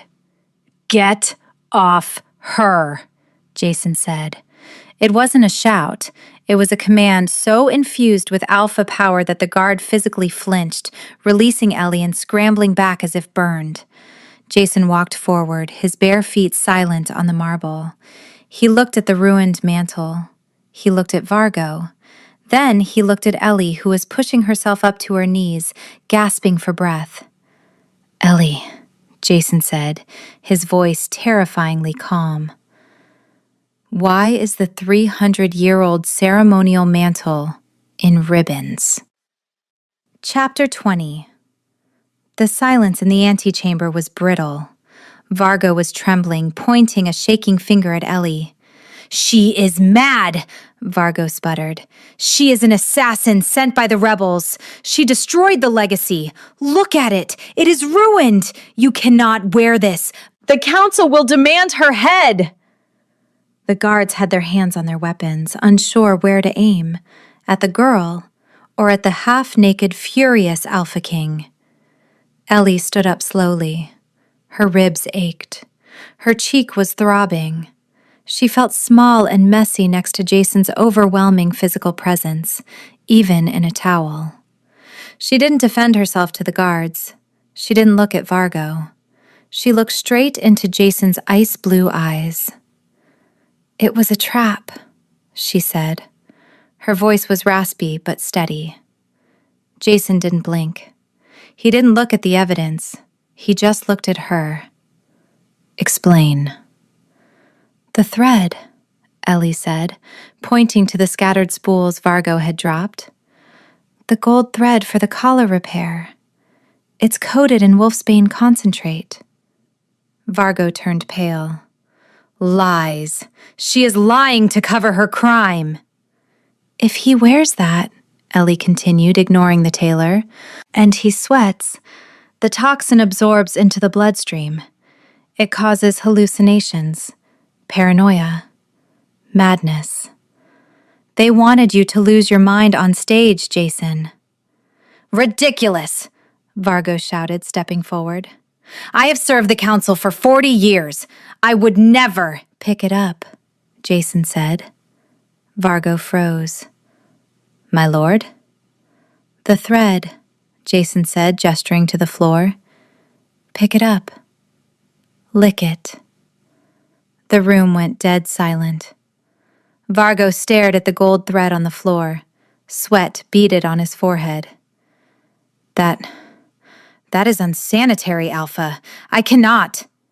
If it is just thread, Jason said, taking a menacing step toward the tailor, then it is harmless. If you won't taste it, then you know what is on it. Vargo's knees buckled. He scrambled backward, turning to bolt for the door. Joe! Jason barked. Joe, who had just arrived at the elevator doors, stepped calmly into Vargo's path, blocking the exit. Vargo collapsed, sobbing. Jason turned back to Ellie. He looked at the ruined pile of velvet, millions of dollars of history, destroyed in seconds. He looked at her bruised face, the fierce determination in her amber eyes. She had risked treason charges, imprisonment, and death to save him. She hadn't waited for permission. She had just acted. Jason stepped over the ruined mantle. He reached out and cupped her face, his thumb brushing the bruise gently. You destroyed the mantle, he murmured. It was ugly anyway, Ellie whispered, her adrenaline fading into exhaustion. Jason let out a short, sharp laugh. He turned to the guards who were still staring in shock. Release her, Jason commanded, and arrest the tailor. But, Alpha, one guard stammered, looking at the shredded fabric. The summit starts in 2 hours. You have no mantle. You have no ceremonial attire. You cannot appear before the elders in a towel. Jason looked at the pile of rags. Then he looked at Ellie. A slow, dangerous smile spread across his face. I don't need a mantle, Jason said, his eyes locking onto hers. I have a tailor. He pulled Ellie closer, ignoring the audience. Can you fix this? Not the robe. Me. Ellie looked at him. She thought of the midnight blue suit hanging in the closet, the one she had reinforced with Kevlar, the one she had sewn with silver thread, the one she had made not for a king, but for a warrior. I can do better than fix it, Ellie said, a spark lighting in her eyes. I can dress you for war. Chapter 21. The elevator ride back to the penthouse was silent, but the air was thick enough to choke on. Jason stood in the corner, wearing a pair of tactical pants a guard had retrieved for him, his chest bare and still damp from the sanctum steam. He was staring at the floor, his jaw clenched so tight, a muscle feathered in his cheek. Ellie leaned against the opposite wall, clutching her heavy-duty shears. Her hands were shaking now that the adrenaline was fading. Her cheek throbbed, a deep, rhythmic ache that radiated into her jaw. You're hurt, Jason said. He didn't look up, but his voice was rough. I'm fine, Ellie said, though she winced as the elevator stopped. We have 90 minutes, Jason. We don't have time for a medical exam. The doors slid open. They burst into the penthouse. Joe! Jason barked. Though the beta wasn't there yet, he was still securing Vargo. Jason switched to his comms earpiece. Security, lock down the summit hall. No one enters or leaves until I arrive. If Cade so much as sneezes, put a laser dot on his forehead. Ellie ran to the guest suite. She grabbed her emergency kit, needles, steam iron, and the special silver thread she kept in a velvet pouch. She sprinted back to the master bedroom. Jason was already in the walk-in closet, staring at the suit hanging in the center. It wasn't the midnight blue tuxedo from the gala. This was the war suit. Constructed from heavy charcoal wool, it looked almost black in the dim light. But if you looked closely, you could see the glint of the silver thread woven into the pinstripes. Ellie had sourced the thread from a supplier who usually dealt with anti-ballistic manufacturing. It wasn't just decorative. It was conductive and, more importantly, reinforced with a synthetic polymer that was stronger than steel wire. "Put it on," Ellie commanded, plugging in her steamer. Jason stripped off the tactical pants without a word. He pulled on the charcoal trousers. They fit perfectly, sliding over his muscular thighs without a single wrinkle. Ellie moved in. She didn't ask permission. She buttoned his crisp white shirt, her fingers flying. She grabbed the waistcoat, the one she had fitted in the library during their almost kiss. "Turn," she said. Jason turned. Ellie cinched the back. She smoothed the fabric over his shoulders. "The lining," Ellie murmured, pressing her hand against his chest. "I used a double layer of Kevlar weave between the wool and the silk. It's slash-resistant. It won't stop a bullet at close range, but it will stop a knife." Jason looked down at her. He caught her hand, pressing it against his heart. The heart rate monitor on his wrist was steady now, a low, rhythmic beep. "You knew," Jason said quietly. "You knew I would need armor." "I hoped you wouldn't," Ellie whispered, looking up at him. The bruise on her cheek was dark and angry under the harsh closet lights. "But I wasn't going to let you walk into a snake pit naked." She reached for the jacket. It was heavy.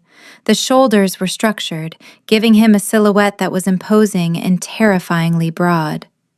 As he slipped his arms into it, the transformation was complete. He wasn't just a CEO. He wasn't just a king. He was a weapon, wrapped in charcoal wool. Ellie stepped back, critical eyes scanning him. "The tie, silver, to match the thread." She knotted it for him, pulling it tight.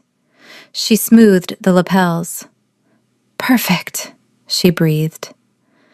Jason turned to the full-length mirror. He looked at himself. Then he looked at Ellie's reflection behind him. Bruised, messy hair, wearing rumpled clothes, holding a steamer wand like a scepter. "Not yet," Jason said. He turned around. "I'm not walking in there without you." "Jason, look at me," Ellie gestured to her face. "I look like I lost a fight with a sidewalk. I can't go to a summit." "You aren't going as a prop," Jason growled. "You are going as my partner. And if anyone asks about the bruise, I will tell them exactly who gave it to you." He grabbed a dress from the back of the closet, a sleek, long-sleeved black gown she had brought but never worn. "Put it on. We leave in 10 minutes. Chapter 22. The grand hall of the summit was a cavernous amphitheater of stone and stained glass. The air smelled of old money, power, and the musk of 300 alpha wolves. The council of elders sat on a raised dais, looking ancient and bored. Below them, the floor was crowded with the heads of the various packs. Alpha Cade stood near the front, holding a glass of champagne. He looked smug. He was checking his watch every 30 seconds. "He's late," Cade said loudly to the Iron River delegation. "Perhaps the king is feeling unwell?" A ripple of laughter went through his sycophants. They knew the plan. Jason should be convulsing on the floor of the sanctum right now, frothing at the mouth from the wolfsbane. Boom! The massive oak doors of the hall didn't open. They were thrown open. Silence slammed into the room. Jason Hale stood in the archway. He wasn't wearing the crimson ceremonial mantle. He wasn't stumbling. He wasn't hallucinating. He was wearing a charcoal suit that seemed to absorb the light. The silver pinstripes glinted like drawn blades. He looked modern, lethal, and utterly in control. And on his arm was Ellie. She wore black, a stark contrast to her pale skin. Her hair was swept up, revealing the dark purple bruise on her cheek. She didn't hide it with makeup. She wore it like war paint. They walked down the center aisle. The sound of Jason's dress shoes and Ellie's heels on the stone floor echoed in the deadly silence. Cade's smile faltered. He crushed the stem of his champagne glass. "What is this?" he hissed. "Where is the mantle?" Jason didn't look at the council. He walked straight toward the center of the room, stopping 10 feet from Cade. "Apologies for the delay," Jason's voice rang out, amplified by the acoustics of the hall. He didn't need a microphone. "I had a wardrobe malfunction.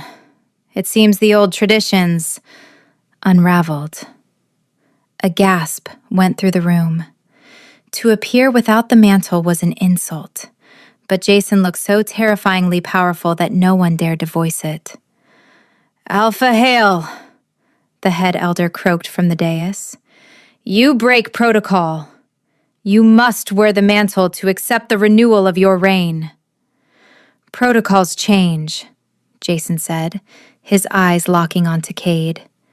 "Just like alliances. Just like enemies." He released Ellie's arm, gently guiding her a step behind him, not to hide her, but to clear the field of fire. Cade stepped forward. He recovered his composure quickly. He smiled, spreading his arms wide. "A bold choice, Jason," Cade said, his voice smooth as oil. "But we are all brothers here. Let us not stand on ceremony. Come, the handshake of peace." Cade extended his right hand. Ellie, standing behind Jason, saw the glint. On Cade's middle finger was a large onyx ring. But as he turned his hand, a tiny silver needle extended from the setting. It was no longer than a millimeter, enough to prick the skin, enough to deliver a toxin. "Jason," Ellie whispered. But Jason had already seen it. His eyes flashed blue. He didn't back down. He stepped into Cade's space. "Peace," Jason said, his voice dropping to a growl. "Let's see if you can keep it." Chapter 23. The room held its breath. The handshake of peace was sacred. To refuse it was a declaration of war. To accept it was a binding contract of non-aggression. Cade thrust his hand forward, aiming not for Jason's hand, but making a feint to clap him on the shoulder. A brotherly gesture that would drive the needle straight into Jason's chest, right over the heart. It was a clumsy move, disguised as enthusiasm. Jason didn't block it. He expanded his chest, meeting the blow. Cade's hand slammed into the lapel of the charcoal suit. Snap! The sound was small, sharp, and sickeningly clear in the silent hall. It sounded like a dry twig breaking. Cade froze. His eyes widened. He pulled his hand back as if he had touched a hot stove. Sticking out of the charcoal wool, trapped in the dense weave, was the tip of a silver needle. The rest of the needle was shattered on the floor. The poison, a bright green liquid, leaked out of the broken reservoir in the ring, dripping harmlessly down the front of Jason's suit. It sizzled slightly as it hit the silver thread, burning a tiny hole in the wool but stopping dead at the Kevlar lining underneath. Jason looked down at the green stain. Then he looked up at Cade. "Careless," Jason said. The crowd erupted. "Poison!" someone screamed. "He tried to kill him! Treachery!" The council elders stood up shouting orders. Guards drew weapons. The Iron River Wolves looked around, panicked, realizing their alpha had just been caught red-handed in front of the entire nation. Cade stumbled back, clutching his hand. "No, it was an accident, a defect." Jason took a step forward. He brushed at the stain on his chest. The charcoal wool was ruined, but the man beneath it was untouched. "You tried to poison me with a robe," Jason said, his voice booming over the chaos. That failed. So you tried to stab me with a handshake. That failed. He reached into his pocket and pulled out the spool of gold thread Ellie had salvaged from the kitchen. He tossed it onto the floor at Cade's feet. Wolfsbane, Jason said. The same poison you used to try and break my mind. Cade looked at the thread, then at the needle. He was cornered. His face twisted into a snarl. You think you're untouchable, Hale. You're just a man in a suit. I am the apex, Jason roared, his eyes fully shifting to the blinding blue of the Alpha King. The pressure in the room dropped, forcing wolves to their knees. And you are done. Jason didn't attack. He didn't need to. He pointed a finger at Cade. Arrest him, Jason commanded the council guard, for high treason and for vandalism of a 1985 Volvo. Chapter 24. The guards swarmed Cade. He didn't fight. He knew he was outmatched. As they dragged the screaming Alpha away, the hall descended into a stunned silence. Jason stood alone in the center of the circle, the green poison stain marring the perfection of his charcoal suit. He looked at the council elders, who were pale and shaking. The mantle is destroyed, Jason announced, his voice steady. The traditions that allowed a poisoner to sit among us are dead. He turned around. He held out his hand to Ellie. Ellie stepped out of the shadows. She walked to him, her head high, the bruise on her face a testament to the violence she had survived. She took his hand. Jason pulled her to his side. He looked at the crowd. He looked at the cameras that were broadcasting this live to the entire city.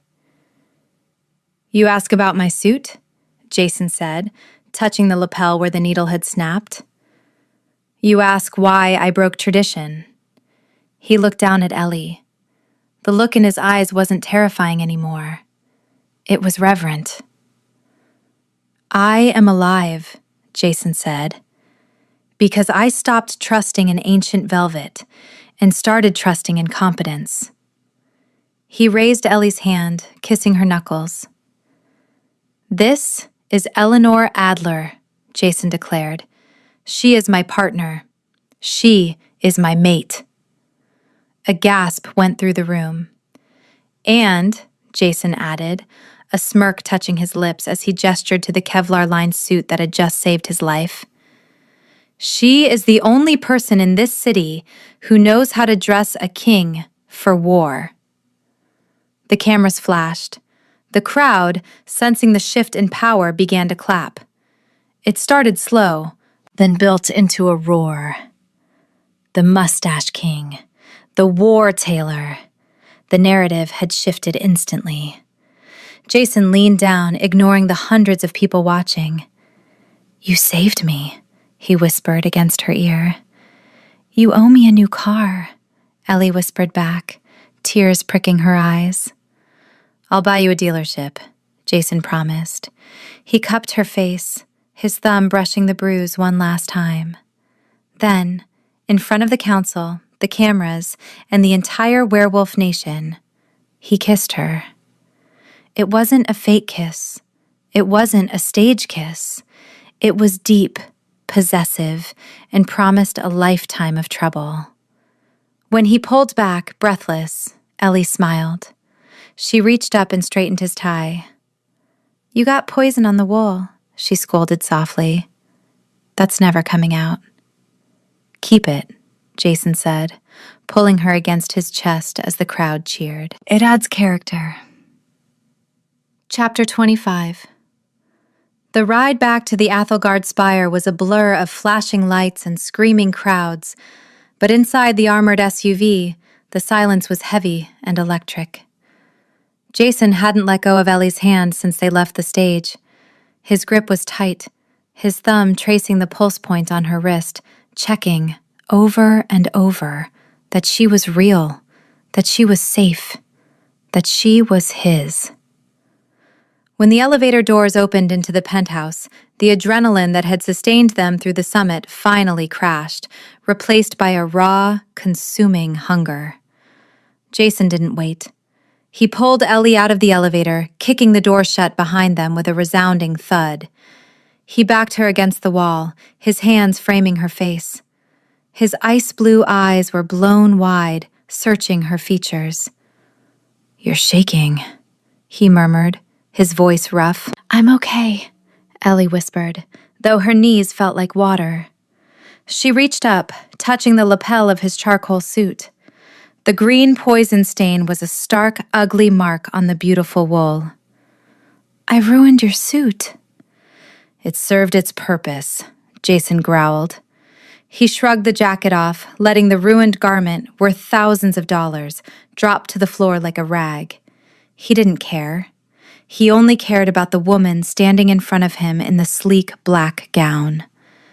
He cupped her cheek, his thumb brushing the dark purple bruise Cade's men had left. His expression darkened, a flash of pain crossing his face.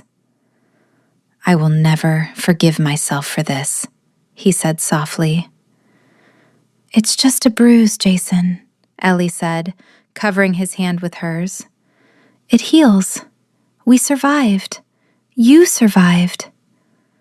"Because of you," Jason said. "You walked into a den of vipers, armed with nothing but a pair of scissors and a needle. You stood between me and death." He leaned down, his forehead resting against hers. The scent of him, spiced rum, mahogany, and the sharp tang of ozone, wrapped around her, overwhelming her senses. "I don't want to be alone anymore, Ellie," he confessed, his voice breaking. "I have spent 10 years building a fortress to keep people out, but it's just cold. It's so cold without you." Ellie's heart ached. She reached up, tangling her fingers in the hair at the nape of his neck. "Then don't be alone. I'm right here. I'm not going anywhere." Jason let out a shuddering breath. He kissed her. It wasn't the showy public kiss from the stage. It was desperate, reverent, and deeply intimate. He kissed her like he was drowning and she was oxygen. He lifted her effortlessly, carrying her down the hall to the master bedroom, the forbidden zone she had only entered once to wake him from a nightmare. Now, she was being carried into it as a queen.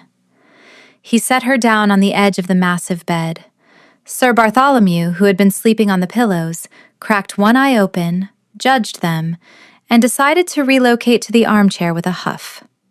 Jason knelt between her knees, looking up at her. He unbuttoned his shirt, revealing the Kevlar vest beneath, then stripped that off too, leaving his chest bare. "I claim you," Jason whispered, his eyes glowing with the alpha light. "Not as a tailor, not as a fake fiancé, as my equal, as my mate." Ellie leaned down, pressing a kiss to the scar on his eyebrow. "I claim you, Jason Hale. Grumpy attitude, cat obsession, and all." When he finally claimed her mark, biting gently into the sensitive curve of her neck to seal the bond, the rush of emotion wasn't pain. It was a golden, warm flood of belonging. For the first time in his life, the Alpha King wasn't a weapon. He was home. Chapter 26. The next morning, the sun streamed through the floor-to-ceiling windows, blindingly bright. Ellie woke up wrapped in a duvet that had a thread count higher than her credit score. She stretched, wincing slightly as her bruised cheek pulled, but the pain was duller today. She turned over. The other side of the bed was empty, but the shower was running. She smiled, burying her face in Jason's pillow. It smelled like him. Suddenly, her phone on the nightstand blew up. It didn't just buzz. It vibrated continuously, like it was having a seizure. Buzz, buzz, buzz, buzz. Ellie groaned, reaching for it. "Who is texting me at 8 a.m.? She unlocked the screen. She had 400 missed notifications. Twitter, Instagram, TikTok, every app was melting down. She opened a text from Joe. It was just a link and a message. Turn on the TV. Now. Ellie scrambled out of bed, grabbing Jason's discarded dress shirt to cover herself. She ran into the living room and hunted for the remote. She turned on the giant wall-mounted screen. It was tuned to the Luminova News Network. The anchor was trying, and failing, to keep a straight face. Behind her, a massive image was projected on the screen. It was Jason. But it wasn't the terrifying Alpha King in a war suit. It wasn't the CEO shaking hands. It was a high-resolution close-up photo of Jason Hale, fast asleep in his leather chair, mouth slightly open, wearing a perfectly drawn, villainous black handlebar mustache. The headline chyron read, "The Mustache King? Alpha Hale's secret look goes viral." "Oh no," Ellie whispered, her hand flying to her mouth. The bathroom door opened. Jason walked out, a towel wrapped low around his hips, drying his hair. He looked relaxed, younger, happier than she had ever seen him. "Good morning," he rumbled, smiling at her. "Why is the TV on?" He looked at the screen. He froze. The towel in his hand stopped moving. On the TV, the news anchor was saying, "Sources say the photo was accidentally uploaded to the Hale Holdings internal server by a weary assistant late last night, and leak accounts picked it up instantly. The hashtag Mustache King is currently trending #1 globally, beating out the summit treaty." Jason stared at the image of himself with the mustache. His left eye twitched. "Joe," Jason said. It was a whisper of pure horror. "He must have pulled it from my phone," Ellie realized, her eyes widening. "When he did the security sweep of my device last week to find Mark's texts, he must have found the photo I took and saved it to the server. And he uploaded the wrong file," Jason finished, his voice trembling with rage. Ellie bit her lip, trying desperately not to laugh. "Jason, look at the chyron. Internet falls in love with adorable Alpha." "Adorable?" Jason choked out. "I am the apex predator of the Western Hemisphere. I am a warlord. I am terrifying." "You're a meme, honey," Ellie giggled, unable to hold it back anymore. Jason turned to her, his face flushing a deep crimson. "This is your fault. You and your indelible marker." "It humanized you," Ellie pointed out, gesturing to the screen, where a montage of TikToks recreating the mustache look was playing. "Look! People aren't scared of you anymore. They think you're cuddly." "Cuddly," Jason repeated, looking like he wanted to jump out the window. "I'm going to fire Joe. I'm going to fire him into the sun." Chapter 27. By noon, the crisis meeting in the penthouse living room had taken a strange turn. Joe sat at the table, looking exhausted but unrepentant. Jason was pacing, wearing a fresh pair of jeans and a black t-shirt, glaring at his tablet. Ellie was sitting on the floor with Sir Bartholomew, eating a croissant. "Stock prices are up 8%, Joe read from his laptop. "Approval ratings for the Hale Pack are at an all-time high of 92%. "Why?" Jason demanded, slamming the tablet down. "I look like a silent film villain who got hit by a truck." "Because you look human, Alpha," Joe said calmly. "For 10 years, the public saw you as a cold, unapproachable machine. This photo? It proves you sleep. It proves you have people in your life who feel comfortable enough to prank you. It proves you have a sense of humor, even if forced." "I don't have a sense of humor," Jason growled. "The public disagrees," Joe said. "They love the narrative, the terrifying king and the cheeky tailor who draws on his face. It's a modern fairy tale." Ellie chimed in, scrolling through her phone. "Listen to this tweet from @WerewolfFan99. I used to be scared of Jason Hale, but knowing he naps like a dad and lets his fiancée roast him makes me want to buy his stock. #Mustache King, #relationship goals. Jason groaned, burying his face in his hands. I can never leave the house again. Actually, Joe said, checking his email, marketing suggests we lean into it. They want to sell a limited run of Hale Mustache merchandise. Proceeds go to charity. Jason lifted his head. He looked at Ellie. She was grinning at him, her amber eyes sparkling with mischief. Charity? Jason asked. For the Wolf Pup Rescue Fund, Ellie suggested. Jason sighed. The fight went out of him. He walked over to Ellie, crouching down so he was eye level with her. You realized you ruined my reputation as a tyrant, right? I saved your soul, Ellie corrected, reaching out to smooth his hair. Being a tyrant is lonely. Being the Mustache King? That comes with a family. Jason leaned into her touch. He looked at Joe. Fine, Jason grumbled. Print the shirts. But if anyone calls me cuddly to my face, the deal is off. Chapter 28, 1 year later. The bell above the door of Adler's Fabrics chimed cheerfully. The shop smelled of lavender, beeswax, and fresh paint.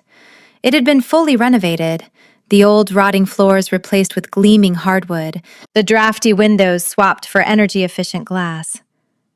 Ellie Adler stood behind the counter, cutting a length of silk for a customer. She looked tired, but it was a good tired. The shop was thriving. Thank you, Mrs. Gable, Ellie said, handing over the package. Tell Mr. Gable the vest will be ready Tuesday. As the customer left, the back curtain parted. Jason walked in. He wasn't wearing a suit. He was wearing jeans and a soft gray sweater that Ellie had knitted for him. It had taken 3 tries, but she finally got the shoulders right. He was holding a carrier. Did you pick him up? Ellie asked, smiling. He bit the vet, Jason said fondly, setting the carrier on the counter. Sir Bartholomew is banned from the grooming palace. He takes after his father, Ellie teased. Jason walked around the counter. He wrapped his arms around her waist, pulling her back against his chest. He rested his chin on her shoulder. Are you ready to go? He asked. The dealership called. Your custom order arrived. Is it mint green? Ellie asked. It is an abhorrent shade of mint green, Jason confirmed, just like you wanted. But it has reinforced glass and a run-flat tire system. I compromised. Ellie laughed, turning in his arms to face him. You're a control freak. I'm a protector, Jason corrected, kissing her nose. He glanced around the shop. It was warm. It was safe. It was theirs. His eyes landed on a framed photo on the wall behind the register. It wasn't a wedding photo.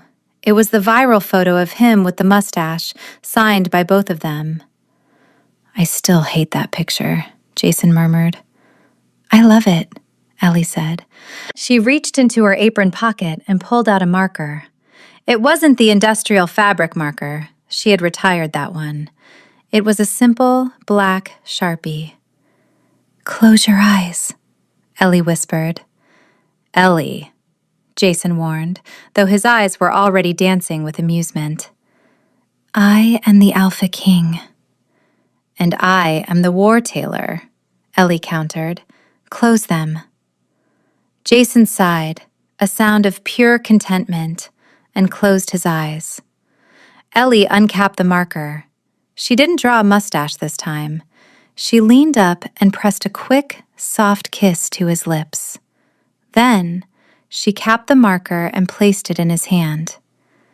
Your turn, she whispered. Jason opened his eyes. He looked at the marker, then at his mate. He smiled, a real, unguarded smile that lit up the room. I think, Jason said, tossing the marker into the trash bin, I'll just kiss you instead. And he did. The end. Quick favor, don't go anywhere yet.